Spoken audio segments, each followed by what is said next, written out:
Notre nouvel épisode fait la part belle à un produit fabriqué artisanalement aux quatre coins du territoire. En menant notre réflexion quant à la création de ce programme, il nous a paru essentiel de mettre en avant un patrimoine immatériel qui nous est envié dans le monde entier, la gastronomie. Sur les 2 saisons que compte le projet, notre objectif s'arrêtera sur 4 produits ou familles de produits que l'on fabrique localement. Le premier d'entre eux est plutôt jeune dans la région, mais il profite d'un engouement certain ces dernières années, et ce, grâce à son goût. À l'image du ras-le-bol américain pour les bières industrielles et la naissance du mouvement craft beer au début des années 80, la microbrasserie fait sa révolution aussi en Gâtine, et ce depuis plus de 10 ans.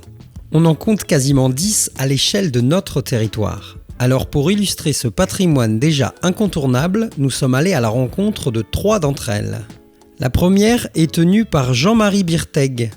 Militaire dans l'Oise, il fait régulièrement une production amateur de quelques litres pour ses amis. En 2010, il rachète avec sa compagne une maison familiale au lieu-dit Roche-Gabard de Clessé. Au vu des nombreuses dépendances qu'elle compte, il se décide à faire de sa passion son métier.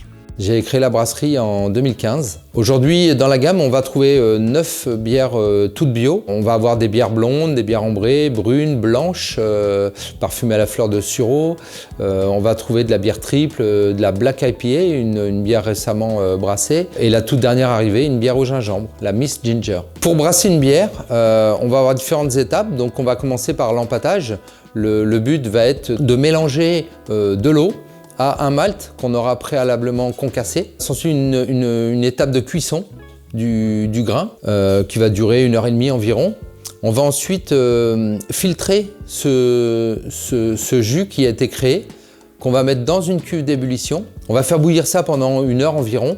Et là, on va pouvoir ajouter du houblon, des épices en fonction du type de bière. Ensuite, on va envoyer cette bière dans le fermenteur. On va refroidir le mou parce que bien sûr, à 100 degrés, on ne pourrait pas ajouter de levure dans le mou. On va descendre la bière aux environs de entre 20 et 25 degrés, ce qui va permettre donc d'apporter la levure en fin de journée. Ensuite, il va y avoir une période de fermentation qui va durer environ 1 semaine.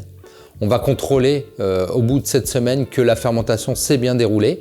On va contrôler en fait le taux de sucre dans la bière pour voir si le sucre a bien été consommé par la levure. Lorsque c'est contrôlé, on va donc mettre la bière en garde à froid. On va abaisser la température du fermenteur. Ça va permettre de développer les arômes et ça va permettre à toutes les petites particules qui sont dans la bière de se déposer en fond de cuve. L'étape suivante va être tout simplement l'embouteillage ou l'enfûtage. On va rajouter du sucre dans la bière parce qu'à ce moment du processus, la bière elle est plate. On va avoir l'alcool mais on ne va pas avoir les bulles.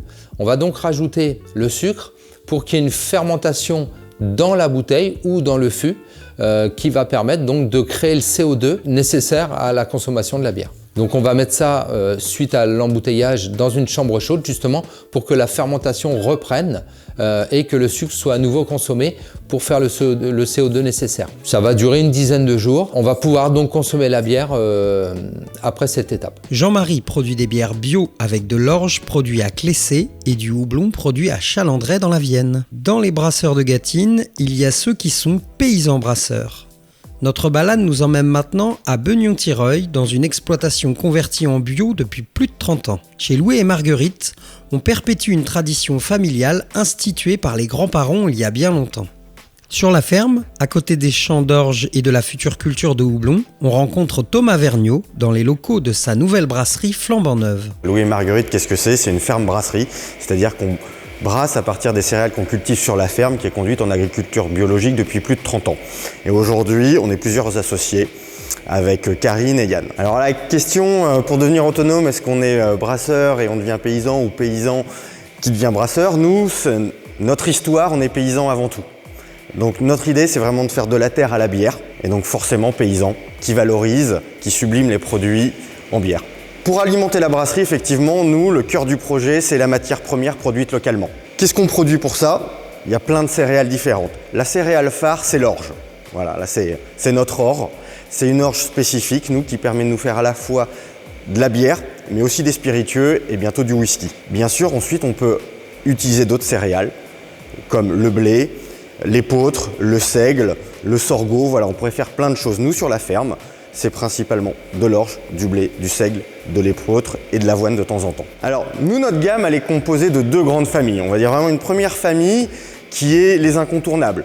La blonde, la blanche, l'ambrée. Il y en a encore d'autres, mais voilà, de la tripe, de la blonde dorée, de la 5 céréales. Et on a une deuxième famille qui est un peu plus les créatives. C'est-à-dire les IPA, des ambrés au miel, des Furious, qui est une bière à 11 degrés. Et on peut faire aussi des bières vieillies en fût. Voilà, on a fait des ambrés vieillis en fût de rhum, des brunes vieillies en fût de whisky tourbé. Voilà, on peut faire des choses très très créatives ensuite. Pour notre vente, on a essentiellement aujourd'hui de la bouteille, en 33 centilitres et en 75 centilitres. Et la nouveauté de cette année, c'est effectivement l'arrivée enfin de bières en fût pour vos événements, pour les bars, pour tout.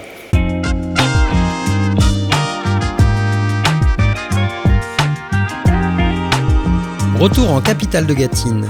L'objectif de notre caméra est attiré par une cave à manger. À l'intérieur de la Gargante, en plein cœur du quartier médiéval, on va assister à un atelier pas banal. À l'animation, Paul Théry, biérologue brasseur avec à portée de bière depuis 2018. Il accompagne les participants à travers ses bières et son expertise. En ce soir de juin, sa mission consiste à accorder la saveur de la bière au goût du fromage. À portée de bière, du coup, c'est à la fois une brasserie artisanale, donc, que j'ai montée maintenant il y a 3 ans. Je brasse 6000 litres par an. Pour moi, c'est hyper important de continuer à brasser, à travailler le produit bière. Et la biérologie, qu'on appelle aussi sommelier de la bière, c'est un peu le pendant de l'œnologue à travers le vin et à travers la bière du coup. Donc je suis formé en tant que sommelier de la bière. Bien sûr, on va parcourir tout ce qui est la fabrication de la bière d'un point de vue technique. On va parler de dégustation, de défauts de la bière, on va analyser la bière, on va parler de style de bière. Je suis censé savoir décrypter une bière à l'aveugle, voilà, comme un œnologue avec le vin. Et puis on va aussi travailler sur les accords entre la gastronomie et la bière. Et là, avec le comté qui va casser le sucre avec son sel, mais c'est juste terrible. Là, vous comprenez bien l'intérêt de l'accord. C'est un produit pour moi qui est vraiment noble et qui est vraiment intéressant pour accompagner à table, que ce soit sur des fromages ou que ce soit sur des entrées, plats et desserts. Alors l'idée effectivement d'un biérologue également, c'est de partager les connaissances qu'on peut acquérir tous les jours et les rendre accessibles au plus grand nombre. Donc c'est aussi l'idée d'Apporter de bière, c'est les mettre à portée de tous. Et ce soir, on propose effectivement un atelier accord bière et fromage où on va tester 4 fromages différents avec 4 bières. Donc on va déjà s'amuser à décrypter les 4 bières et voir comment on peut accorder la bière avec le fromage et qu'est-ce qui va se passer dans notre bouche. Et l'idée, pour sublimer les 2 produits, il va falloir trouver un équilibre subtil entre le fromage et la bière. Alors en France, il existe notamment 2 formations. Alors une qui s'appelle le Demens, qui est une formation à la base allemande que j'ai passée. Donc je suis diplômé sommelier bière Demens. On est une 50aine en France à être sommelier bière Demens. Ça nous ouvre les portes potentiellement des championnats du monde. Donc ça, c'est mon prochain objectif. Je croise les doigts en 2025, histoire de rencontrer les Allemands, les Autrichiens qui sont quand même très forts. Et on a aussi l'école IFCO, qui est une école d'œnologie et de biérologie. Et c'est la seule école qui délivre un diplôme reconnu par l'État pour être biérologue. Et depuis maintenant 2 ans, je suis formateur à l'IFCO sur le module justement biérologie. Avec des projets toujours en fermentation, comme il aime à le dire, Paul souhaite développer du consulting et de l'accompagnement aux professionnels pour résoudre des problématiques liées à la production ou la création de nouvelles gammes de bières. À travers ces 3 portraits, nous voulions vous faire découvrir un échantillon des pratiques et des métiers qui font le brasseur. En France, il existe plus de 2000 brasseries, ce qui fait du pays le premier européen en nombre d'unités de fabrication et le 8e en volume. 70% des bières consommées en France sont produites en France. En Gâtine, en tout cas, on les trouve partout. Dans les bars, les restaurants, les épiceries et même les festivals. Alors la bière locale de Gâtine, phénomène de mode ou véritable atout sur un territoire qui ne compte quasiment aucune production de son grand cousin le vin? À vous de juger. En tout cas, nous, on a choisi. Dans notre prochain épisode, Retour à la pierre, on vous emmène à la rencontre de 3 châteaux bien de Gâtine, celui de Saint-Loup-la-Mérée, celui du Gazeau à Saint-Ouen et de Tensu à Amailloux.